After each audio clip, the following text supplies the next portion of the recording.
All right, hello there, YouTube. Devin here again, and today we have a equipment review for you. That's what I'm looking for, the word. Now this is going to be on a field pack, and it's on probably my favorite field pack because I absolutely love this thing. But it has a lot of features that people don't like, and it has a lot of features that I do like, and we'll go over all those today. And this is probably one of the most modular packs out there on the surplus market. They're getting harder and harder to find, and there is some issues with them and stuff like that. And we'll go over that whole thing as we get into it here. Now, some of you, particular some of my kinsmen up there from the north, know what this is. This is the Canadian Pattern 82 rucksack, as it's known. I am missing the sleeping bag assembly down here. But that's pretty much just a big, large compression bag that you can put whatever you want in. But it was designed for your sleeping bag and spare stuff you wouldn't need as often, or like you would use at the end of the day. It would be like places for stuff that you really wanted to especially keep dry. It would be like your sleeping bag, your extra pairs of socks and stuff like that, your toiletries, where everything you would need to get at, right away would be in the upper part of the rucksack. That would be like your food, your radio, your communications, your batteries, your medical supplies, extra canteens of water if you're in a hotter environment, and stuff like that would be in the upper part of the pack. So we'll get into it here now. These are available on the surplus market here. This is probably the condition you'll find them in. This is actually probably a little bit better than the condition you'll find them in. At least outside of Canada anyways. And it's this kind of dark OD rubberized nylon. And they always feel really greasy and like dirty. And that's because of the, well, for one, because they are fucking greasy and dirty. But it's because they're rubberized. And so that kind of rubberization has like broken down over the years usually. So first off, this pack takes its inspiration from the Alice pack. It has a lot of the same features the main pack does. It has a big overhead flap with a zippered storage pocket in it right here in the front. There's a second zipper behind it that would allow you to get into the main pack without having to undo the lashing straps here.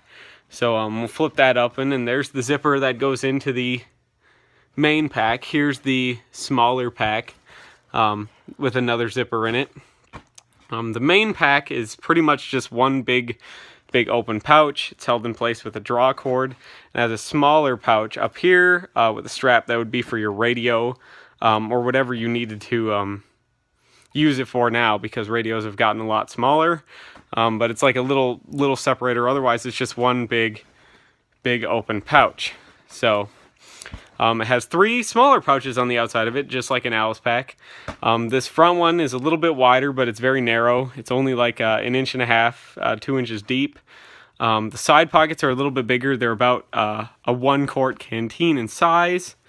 But the cool feature about them is they're not sewn on the bottom or the top behind them, so you can stick a tool or something through here and lash it here, so like an axe or something, or a lot of Canadians you see will have like snowshoes sticking through there and stuff like that, or like skis, ski poles, accessories like that, so that you can get still carry those with you on your pack. So it's like that on both sides. As you can see, the pouch is just not attached to the pack at the top or the bottom to provide a sleeve for you to stick stuff through.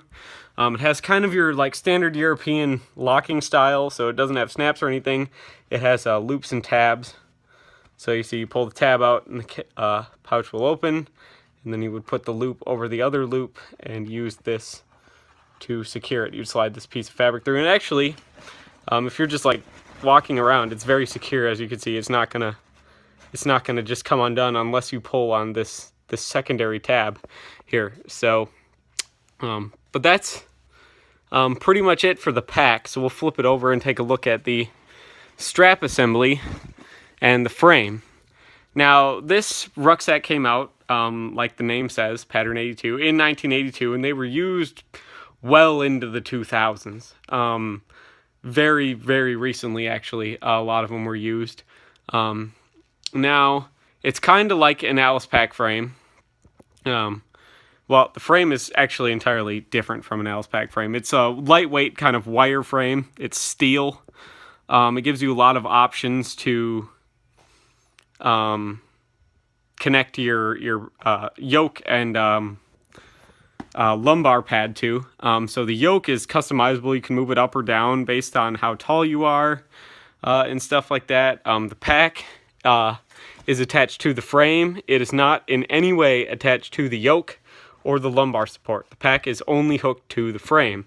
Something that the Canadians thought of was, instead of having, to take the pack off and stuff, they do have a quick release pack with the same kind of like tube system. So if you needed to get the pack off in a hurry, there's these two pull tabs on either side that you could pull, and the pack would just fall off the back of you. It's quick release for if somebody got shot or something. You don't want to be yanking them and their pack around when you're trying to get them medical aid and stuff. So it's a quick way to get them off. There's one on each side, as you can see here. The two pull tabs, they're held in place with Velcro and these little loop tabs. So the lumbar support down here can be, it's in the low configuration right now because I'm a little taller, but if you wanted to, it can be flipped so that the pad is up higher if you're a little shorter, to make sure that your weight is resting where it needs to be. The belt is also adjustable high and low, so it sits on your hips, so your hips are taking a lot of the weight instead of your back, which is how you want one of these packs. So that's a little bit different other than the Alice pack, because the Alice pack can be a little hard to configure. So this will help your weight distribution a lot better. I like it in the lower configuration because I like the belt to actually go around my waist. So it makes sure my hips take the brunt of the assembly. So it's a very, very comfortable pack in that regard, with its customizability for height and stuff like that, unlike the Alice pack, where I've seen guys where the belt goes around their stomach, and other ones where the belt is like way, way too low, and then they complain about it, hurting their back and stuff like that when they use it. And that's because the Alice pack doesn't have as much adjustability as this when you're using it properly. So, but some of the newer Alice, I shouldn't say that, some of the newer Alice pack frames give you a lot more adjustability than the older ones. But at the time, the US Alice pack frames did not have the adjustability and the customizability as the Pattern 82 frame here. So it's a pretty looks complicated pack, but it's not too bad actually as far as putting it together goes, as long as you have half a brain. There's also some YouTube videos out there of people that are putting these together if you wanted to get one of these. But I absolutely love this pack because it's very, very lightweight as far as a rucksack goes. It's very easy to wear over a coat. It's very easy to wear over body armor. It's very easy to adjust. It's quick release, unlike a lot of packs. And there isn't a whole lot of components to it. Some of the negatives to it are the straps and stuff tend to fray really easy. As you can see, some of them are starting to on mine here. I've got a few of these though. One of them's in brand new, and I'm not going to use that because I'm preserving it. This one's kind of my mid-range nice one. And the other one I have is totally beat to fuck. But it served me quite well over the years. So if you are looking for one of these, they are still available. They're not too expensive. They're usually around $100 to $150 US outside of Canada if you can find them. They don't come on the market very often, but they are quite nice. They don't come with a sternum strap, but they do come with spots for them. It's very easy to attach an aftermarket sternum strap to these.